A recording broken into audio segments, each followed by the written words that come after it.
Hello, it's just David here with my weekly message.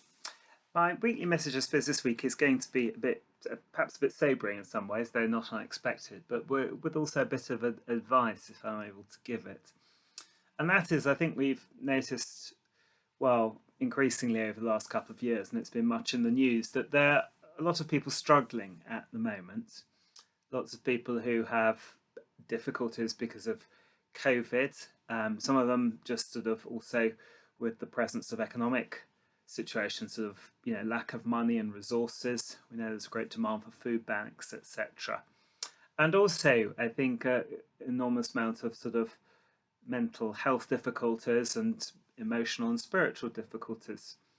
Obviously, we at the church want to be at the able to help those people as far as we can, but I just want to think a little bit about how we do it. I say this, I have to say, perhaps a little bit sobering because we've had a couple of slightly touchy incidents. Nothing to worry about, but just perhaps point us in the direction of how we can help.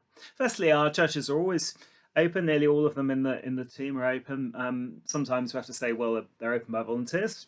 Volunteers, thank you very much. But generally people are able to go into our churches, get some peace and quiet, say a prayer, light a candle, and we want to encourage that, and that's absolutely great. And of course, once people are inside, they often want to perhaps talk to somebody if there's somebody around. And we also say, most people are great. They just probably want to chat, maybe want some bit of a pointers, bit of a word of help or comfort. And also as I say, we know that quite a lot of people have sort of mental health difficulties, maybe a bit depressed, etc. And of course, most of those people are entirely fine, harmless. Have a chat with them are often the best thing to do to kind of help them and to cheer them up a bit. Sometimes, of course, people with mental health difficulties can be challenging. And, I do want to just think about that and how we can best help people in all sorts of circumstances, not just, the difficult end of the spectrum, but somebody who's perhaps just a bit lonely, a bit isolated, and also, somebody who just kind of is just worried about sort of paying the bills. So just a sort of few pointers in our churches. As I say, do encourage you to say hello to people, to remind them our churches are open, particularly in these winter months. Generally they're well in there, they're quite warm, and a bit of a shelter, etc.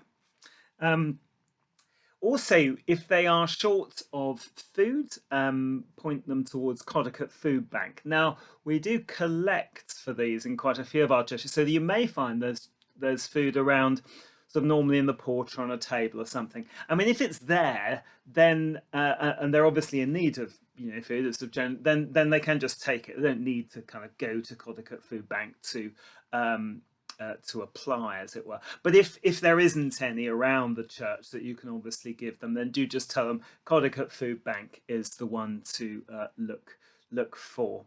We also got a great thing run by some people in Datchworth, particularly Catherine and Stephen Jupp, which is Furniture Friends. So again, we had a couple come in who, well, we have lots of people, but one particular was just through people who came to church, moved into a flat and very short of furniture. Now, we can't always help them, obviously, it depends what people donate, but if people need sort of basic sort of furniture and things for their flats, then that's the place to send them. Furniture Friends, we can give you more details.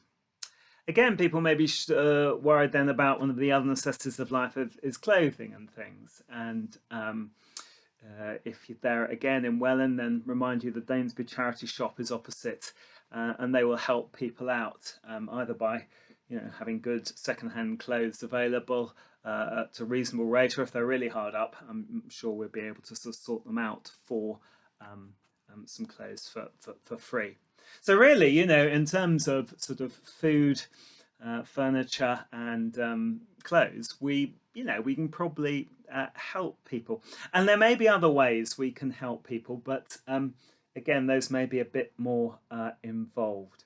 There's a couple of things I ask you sort of not to do, mainly because it sets a precedent. And I know people will have very often very convincing stories, but please don't give them any money, because I'm afraid we don't really know what they'll spend it up on, and very often they do then kind of keep coming back and can sometimes be a bit belligerent then if they're not given money. So I would urge you really to resist that, as they, however sort of plausible they are. I know it's it's a natural thing, particularly if we're I mean I could afford to give away a few quid. Yeah, it wouldn't hurt me, but it's just that sort of setting a precedent thing. And also, I mean, just have a line to personal safety. I mean, I occasionally drive people to sort of night shelters and things like that, but I think probably leave that to me, to one of the clergy or something. So that's the other thing. I mean, if you get stuck, do try and contact the clergy. I mean, we're not an emergency service. We're not always sort of sitting at the end of a phone, but if we are and we can help, then yeah, sometimes we will be able to point people to emergency accommodation. Occasionally we'll buy them travel tickets, but again, not we won't give them money. But we do kind of have a rough idea of what sort of mental health services and things are available. So if it's more complicated than perhaps say those very three obvious things, then do perhaps try and get in touch with us. And I say 95% of people are genuine and need help, and we want to be able to help them. We can help them. As I say, there is a minority perhaps who just have more complex needs, and I just warn you to just be a bit sort of wary, particularly if you find yourself on your own on church, particularly I know many women are able to stand for themselves, but obviously females are a bit more vulnerable in that situation. Again, if you do find somebody who's a bit difficult, a bit belligerent, don't worry. I think the thing is, you shouldn't have to put up with aggressive behaviour, certainly. Don't try to argue back. I think that's the thing. Don't try and reason or escalate the situation. If somebody is being abusive, the best thing is to think, how can I walk out of this situation? Doesn't matter if you leave them alone in the church. If they want to do damage, well, they're going to do that. Just make sure you're safe. I say the main thing is just to walk away. Make sure you can get walk away out of the church, out into the street, out into a public place. And obviously, if you have a mobile phone with you, if need be, do get help. If necessary, you really feel threatened, dial 999. I mean, that's what it's there for. I mean, I don't want people rushing around all the time, but I think sometimes we have to say, actually, if people are going to be unsafe, well, that's what there is. So as I say, that's a slightly sobering video, but I think just kind of because of a couple of instances happen, it's quite important. And as I say, I do want to put the emphasis on how we try and help people, how we do help people, how we're able to help people access things. And I know, literally hundreds of people have used the churches and lots of other organisations to help people, and most of those are genuine aids, and we're able to help, and we want to help. And I say most people are entirely genuine.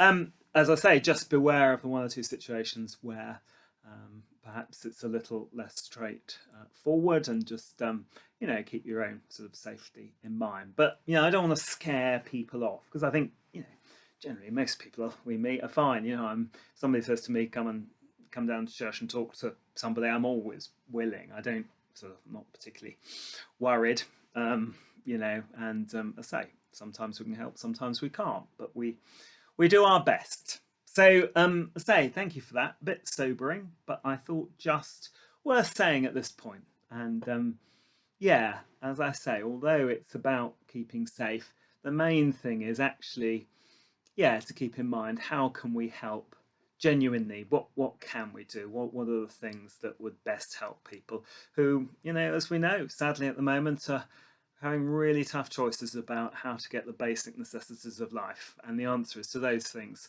generally, yes, we can help. Thanks. Bye-bye.